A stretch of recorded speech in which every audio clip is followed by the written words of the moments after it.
Assalamualaikum warahmatullahi wabarakatuh. Nama saya Jonathan Aditya Ramadan dengan NPM 1971951660.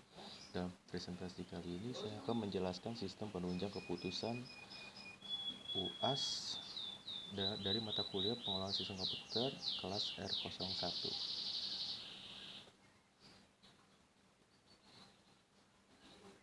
Pendahuluan. Sebagaimana kita tahu bahwa sistem informasi memegang peranan yang sangat penting dalam kehidupan kita.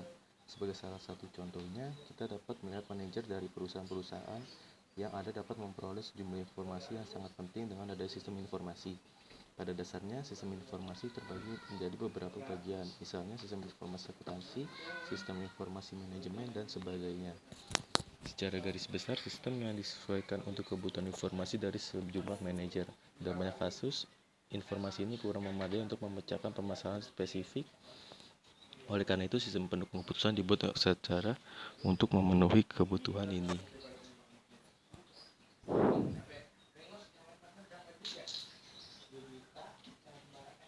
Jenis-jenis keputusan. Menurut Herbert Asimov, keputusan berada pada suatu rangkai kesatuan atau kontinum yang ada pada satu ujung terdapat keputusan terprogram, sedang pada ujung yang keputusan tak terprogram. Di antaranya terdapat keputusan semi terprogram. Yang pertama, keputusan terprogram bersifat berulang dan rutin, sedemikian hingga suatu prosedur yang telah dibuat mengenanganinya sehingga keputusan tersebut tak perlu diperlakukan sebagai sesuatu yang baru pada setiap kali terjadi. Contohnya, pengambilan keputusan untuk lulus seorang mahasiswa. Yang kedua, keputusan tak terprogram bersifat baru, tak terstruktur, jarang konsekuen, tidak ada metode yang pasti untuk menangani masalah ini karena belum pernah ada sebelumnya, atau karena sifat dan struktur persisnya terlihat atau rumit. Karena begitu pentingnya sehingga memerlukan perlakuan yang amat khusus, contoh pengambilan keputusan untuk membuka program studi baru.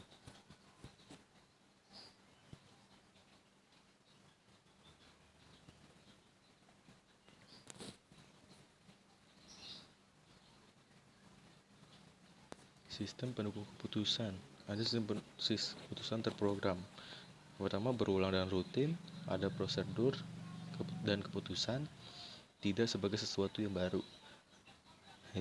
Dan ada lagi keputusan tak terprogram.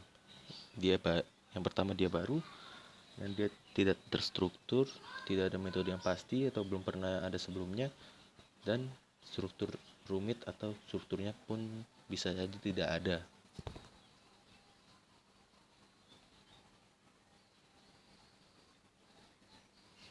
Menurut Herbert Simon, tahap-tahap pengambilan keputusan adalah 1. Kegiatan intelijen, mengamati lingkungan, mencari kondisi-kondisi yang perlu untuk menyelesaikan atau memperoleh solusi.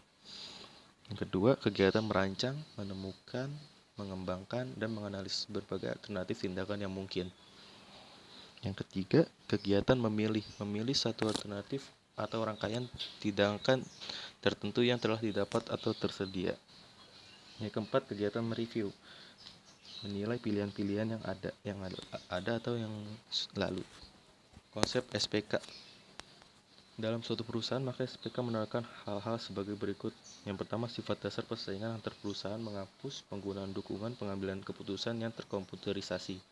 Yang kedua, end user atau pengguna akhir, bahkan customer atau pelanggan yang dapat bekerja dengan sistem dari mereka sendiri.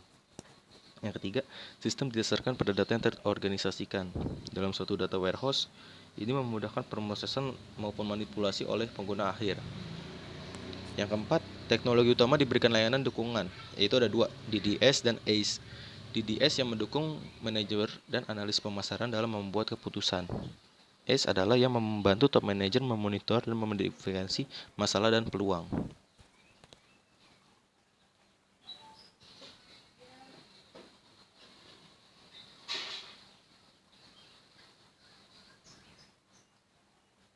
Yang kelima, SPK atau DDS digunakan dalam pembuatan bermacam keputusan yang berjangkau dari strategis sampai dengan operasional. Yang keenam, dukungan keputusan didasarkan pada data integral maupun eksternal yang sangat besar. Yang ketujuh, aplikasi DDS terpisah dengan TPS, tetapi menggunakan data dari TPS itu sendiri. Yang kedelapan, model statistis dan kuantitatif yang lain banyak digunakan dalam aplikasi DSS. Yang ke-9, manajer akhirnya bertanggung jawab untuk semua keputusan. Yang terakhir, yang ke-10, company sekarang menggunakan WWW secara ekstensif, termasuk aplikasi di DSS web. Sistem pendukung keputusan, struktur masalah, pengendalian operasional, fitur dagang, pemasukan pesanan, pengendalian tersedia. Yang tidak struktur, perwujudan produksi, manajemen kas, sistem per atau cost. Yang selanjutnya pengendalian manajemen. Yang pertama yang terstruktur dan semi terstruktur. Yang pertama analisis anggaran dan peramalan jangka pendek. Sedangkan yang tidak terstruktur analisis varian anggaran keseluruhan, menyiapkan anggaran, penjualan dan produksi. Pengendalian strategis yang terstruktur dan semi terstruktur adalah lokasi gedung dan pabrik, dan yang tidak struktur penggabungan usaha dan akuisisi, perencanaan produk baru, dan perencanaan lead bank. Sistem pendukung keputusan. Di sini ada tingkat kerumitan dan tingkat dukung dan pemecahan permasalahan. Yang lebih sedikit tingkat kerumitannya ada dua. Yang pertama mengamankan elemen-elemen informasi. Yang kedua menganalisis seluruh file. Dan selanjutnya ini agak sedang sampai sangat rumit untuk tingkat permasalahannya. Yang pertama menyiapkan laporan berbagai file. Yang kedua memperkirakan akibat keputusan. Yang ketiga menggunakan keputusan. Dan selanjutnya membuat keputusan.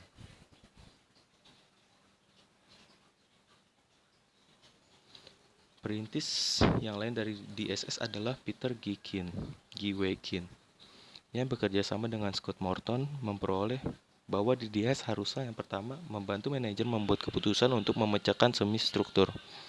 Yang kedua, mendukung penilaian manajer, bukan mencoba menggantikannya. Yang ketiga, meningkatkan efektivitas pengambilan keputusan manajer dari efisiensinya. Jadi, tujuan tersebut berhubungan dengan 3 prinsip dasar pada DDS. Yang pertama, struktur masalah. Yang kedua, dukungan keputusan dan efektivitas keputusan. Kebutuhan dukungan keputusan komputerisasi. Yang pertama, komputerisasi yang makin cepat. Komputer memungkinkan pengambilan keputusan untuk melakukan sejumlah besar komputerisasi dengan cepat. Yang kedua, produktivitas yang meningkat. Memperbanyak kelompok mengambil keputusan akan semakin mahal. Dukungan komputerisasi mereduksi kelompok pengambilan keputusan. Yang ketiga, dukungan teknis. Banyak keputusan yang memerlukan komputerisasi yang sangat kompleks, maka diperlukanlah dukungan komputer. Yang keempat, dukungan kualitas. Dengan komputer dapat mendukung untuk meningkatkan kualitas keputusan yang diambil. Yang kelima, batas kompetitif. Proses reengineering bisnis serta meningkatkan kekuatannya. Tekanan kompetisi menimbulkan tugas pengambilan keputusan semakin sulit. Yang keenam, mengatasi batas kognitif dalam pemrosesan maupun penyimpanan. Menurut Simon, adanya keterbatasan manusia untuk mengingat serta memproses diperlukanlah dukungan komputer.